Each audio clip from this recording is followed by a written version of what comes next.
Salut les Globetrotters! Alors aujourd'hui je vais te parler d'une petite chose super utile qui peut te sauver la vie, que ce soit en randonnée, en trek ou en trail, et que j'emmène toujours avec moi, donc je te recommande de faire pareil, c'est la couverture de survie.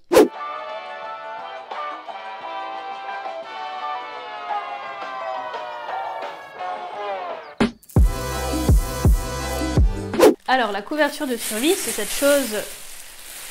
Bon là, elle a déjà servi, je l'ai déjà sortie de sa pochette, donc forcément une fois qu'elle a été utilisée, c'est difficile de la replier et ça paraît un peu encombrant. C'est une bâche qui est super fine, qui fait en général 2,20 m sur 1,40 m, quelque chose comme ça, donc de quoi s'emballer dedans, et qui va te servir à te protéger contre plusieurs choses. Donc en général, on pense directement se protéger contre le froid. Alors oui, c'est vrai, ça protège contre le froid, contre l'hypothermie notamment, mais ça va aussi te permettre de te protéger contre la chaleur, pour éviter les insolations, mais aussi contre les intempéries, contre le vent, contre la pluie, parce qu'il faut savoir que la couverture de survie est étanche. Elle est très fragile, mais elle est étanche. Donc la couverture de survie, quand tu l'achètes, elle est en général vendue dans des petites pochettes en plastique.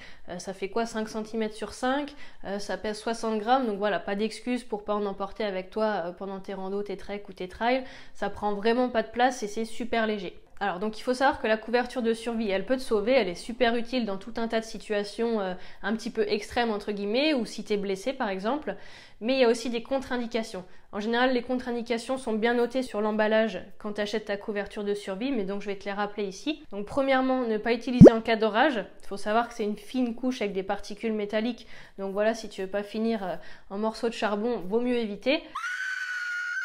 Deuxième contre-indication, il faudra aussi éviter de l'utiliser ou de la porter à proximité d'une flamme ou d'une matière incandescente. Et enfin, troisième contre-indication, c'est à éviter en cas d'utilisation d'un défibrillateur. Alors, est-ce qu'on peut réutiliser une couverture de survie quand on s'en est déjà servi? Alors en soi, si tu arrives à la replier proprement, il n'y a pas de souci. Il faut savoir que c'est quand même quelque chose qui est super fin et super fragile. Donc à partir du moment où elle va être trouée ou déchirée, forcément elle jouera plus pleinement son rôle. Donc là, tu peux l'acheter. Avec le temps, la matière, que ce soit dorée ou argentée, va avoir tendance à se dégrader et la couverture va devenir transparente par certains endroits.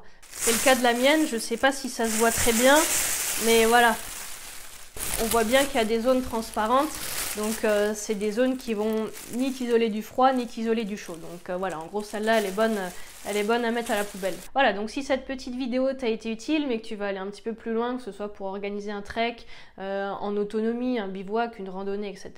N'hésite pas à cliquer sur le lien dans la description, j'ai écrit un petit guide super complet avec tout ce que tu dois absolument savoir avant de partir faire un trek en autonomie. Allez, je te dis à la prochaine, ciao!